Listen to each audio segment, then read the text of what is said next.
Hey, salut à tous.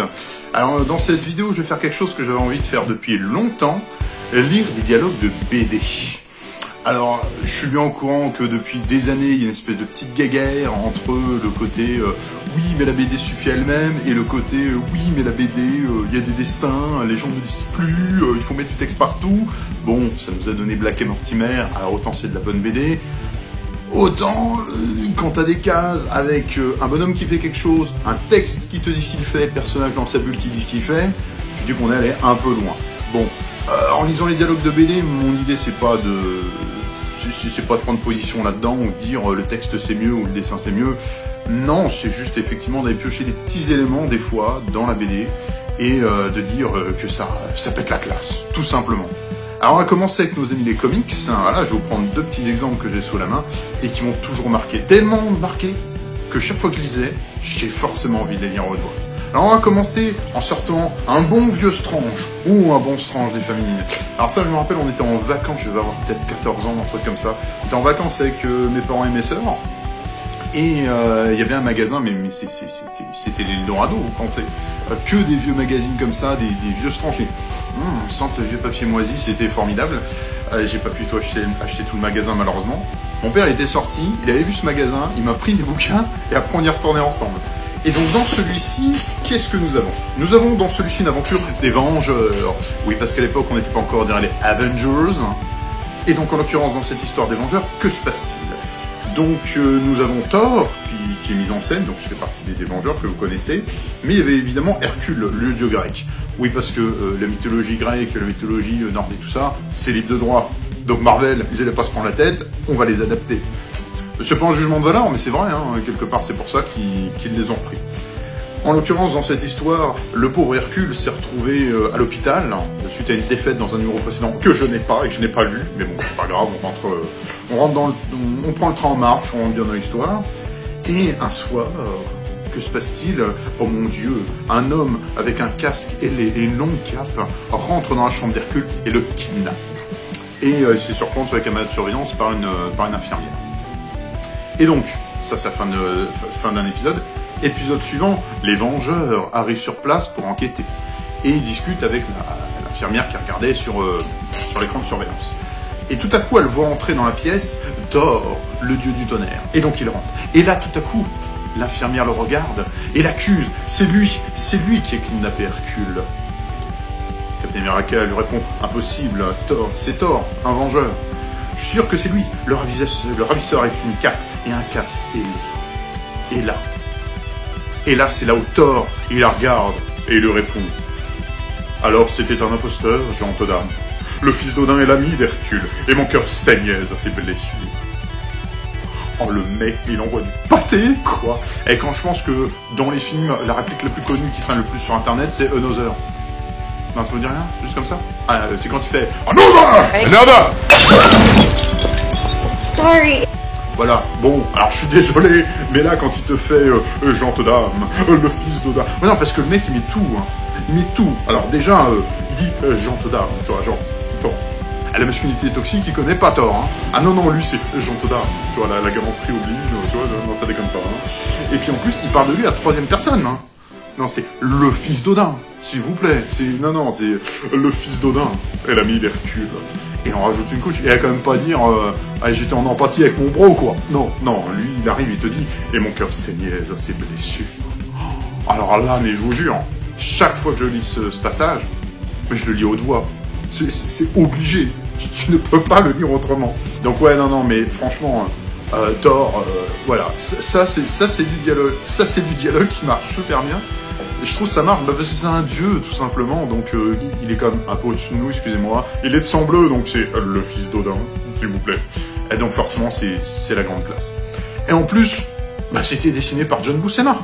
John Buscema, légende des comics, mais enfin, je veux dire, voilà. Je ne trouve pas les mots, parce qu'il n'y a pas de mots pour décrire la magie et la maestria de John Buscema, tout simplement. Alors maintenant, on va passer à la suite, et vous allez découvrir mon péché mignon, et c'est les crossovers. Et voilà, nous avons un crossover, un petit magazine, dans lequel nous avions un crossover entre Wolverine et Witchblade. Alors Wolverine, on le connaît, hein, le Wolverine Serval dans les vieux Strange. Donc c'est le monde des X-Men, des Vengeurs. À une époque, il était dans tous les magazines parce que il fallait bien qu'il y soit parce qu'il était populaire. Donc il fait partie de toutes les équipes un peu. Et Witchblade. Donc je préfère comme The Darkness, mais bon, Witchblade, voilà, c'était des personnages qui ne connaissent pas de l'éditeur Topco. Mais là, vraiment, concrètement, le magazine, c'est vraiment Marvel et Topco, hein, pas juste Wolverine et Witchblade. D'ailleurs, au passage, Topco, c'est quand même pas le meilleur logo du monde. Non mais sérieusement, c'est-à-dire le top de la vache, non mais littéralement, hein, avec un logo, c'est la planète, avec des billes et puis un éclair qui passe. Franchement, tu peux pas tester, il n'y a pas meilleur logo ou plus reconnaissable. Topco, ils ont vraiment le meilleur logo. Donc en gros, celui-ci, c'est un petit recueil avec plusieurs histoires entre les personnages Marvel et des personnages de Topco, donc pas uniquement Wolverine et Witchblade. On y croise effectivement notamment Elektra, je vais retrouver une petite Elektra là, histoire de rigoler. Et finalement le personnage qui est un peu central dans l'histoire, c'est Mephisto. Donc Elektra, et nous avons Mephisto qui est vraiment le méchant pendant tout le crossover. Et donc on va croiser différents personnages de Marvel, différents personnages de Topco. Et à la fin, il y a une histoire mettant en scène donc les Weapon Zero, donc une équipe de chez Topco, mais honnêtement, même dans cette histoire, j'ai pas accroché et j'en ai jamais lu d'autres et je sais pas trop ce que ça vaut en fait, Weapon Zero. Mais quelque part, je peux pas leur en vouloir d'être insipide, parce que dans cette histoire, quand le surfeur d'argent arrive, mais il te crève l'écran, c'est pas possible quoi. Alors, remettons un peu de contexte avant d'arriver à ce dialogue sublime que dit le surfeur d'argent. Nous avons donc Mephisto, donc qui est le diable. Alors j'ai toujours apprécié le fait que Mephisto soit le pire ennemi du surfeur d'argent. Le surfeur d'argent, c'est quand même un mec qui est très épuré, il est chauve, il est tout nu, il a juste une seule couleur, c'est l'argent, ça fait très épuré, et son moyen de voyager dans l'espace, c'est pas un vaisseau avec des boutons partout, des réacteurs, non, c'est juste un surf. Voilà. Là, le super-héros, c'est vraiment le plus épuré, le plus pur possible. Et il va dans l'espace, il va dans le lointain, il va vraiment le plus haut possible.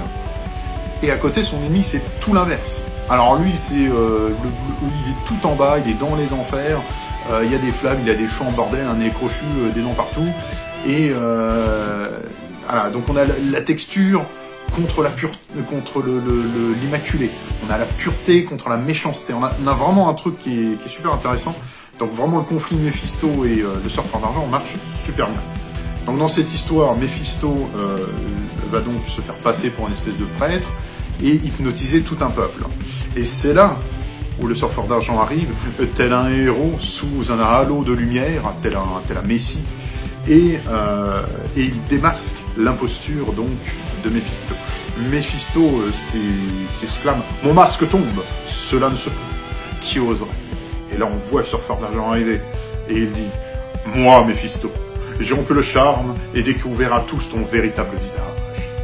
Voyez l'imposture, votre sauveur n'est qu'un démon grossier, prêt à tout pour conquérir votre monde. N'écoutez point les promesses dorées des faux prophètes.